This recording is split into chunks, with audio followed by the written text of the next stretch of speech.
திமுக மீது அதிமுக பொதுச்செயலாளர் கௌரவ 4 லட்சம் கோடி ஊழல் வழக்கு பட்டியல் இருக்கு, அவங்க மீது நடவடிக்கை எடுக்கணும், ஆணையம் அமைக்கணும்னு சொல்லி கொடுத்திருக்காரு. இந்த கட்சிகள் கொடுக்கிற குற்றச்சாட்டை எனது அன்பு மக்கள் எப்படி பாக்குறாங்கன்னு இல்ல. அவங்க வரும்போது இவங்க மேல ஊழல் குற்றச்சாட்டு வைப்பதும், இவங்க வரும்போது அவங்க மேல ஊழல் குற்றச்சாட்டு வைப்பதும், மாறி மாறி குறை சொல்லிப்பதும், இது எவ்வளவு பெரிய கொடும் துயரம்னு பாரு. எங்க பக்கம் ஊழல் இல்ல, நாங்க ரொம்ப நேர்மையானவர்கள் இவங்க காட்ட நினைக்கிறாங்களா? என்ன மாதிரி எடுத்துக்கிறது சொல்லு.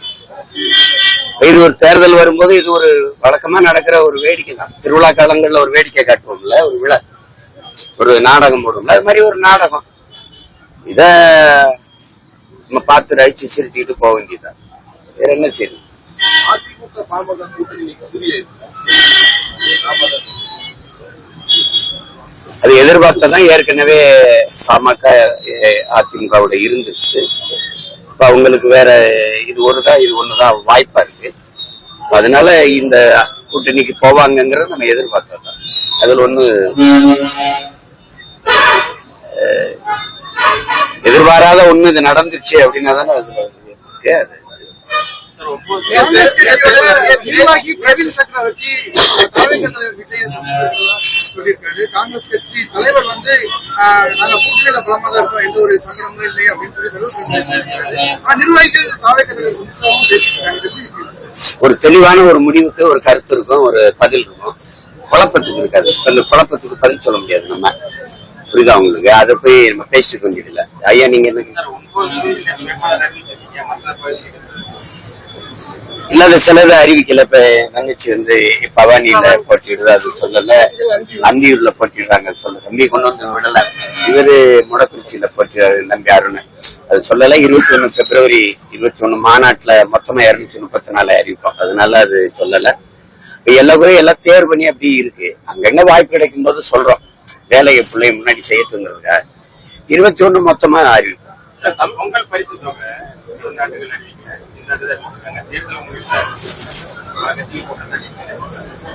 அதே நீங்க குற்றச்சாட்டா பாக்குறீங்க. உண்மைதானே?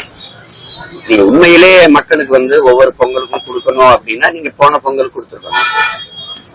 இப்ப அது வந்து தை பொங்கலா இல்லாம தேர்தல் பொங்கலா இருக்கு. 3000 ரூபாய் கொடுங்க. ஏற்கனவே பல லட்சம் கோடி, நமக்கு 10 லட்சம் கோடி கடனை தொற்றுச்சு. பெரிய வரிச்சுமை. மிக அத்தியாவசியத்தை உங்களால நிறைவேற்ற முடியல.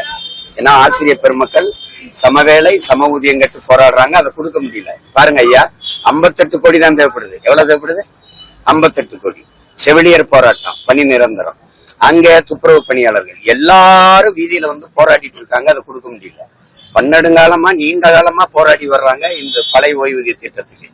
அதே ஜாக்டேஜ் போராடிட்டு இப்ப தேர்தல் வரும்போது எப்படி பிப்ரவரி இறுதியில அறிவிச்சிருவாங்க தேர்தலை. அப்ப அதை கொடுக்கும்போது இது மக்கள் அரசியலா இல்ல, மக்களுக்கான அரசியலா இல்ல, ஆட்சியாளர் தேர்தல் அரசியலா இருக்கு. இப்ப இவ்வளவு காலம் கொடுக்காம இந்த 30 லட்சம் மடிக்கணினி எப்ப கொடுக்க வேண்டிய தேவை என்ன இருக்கு?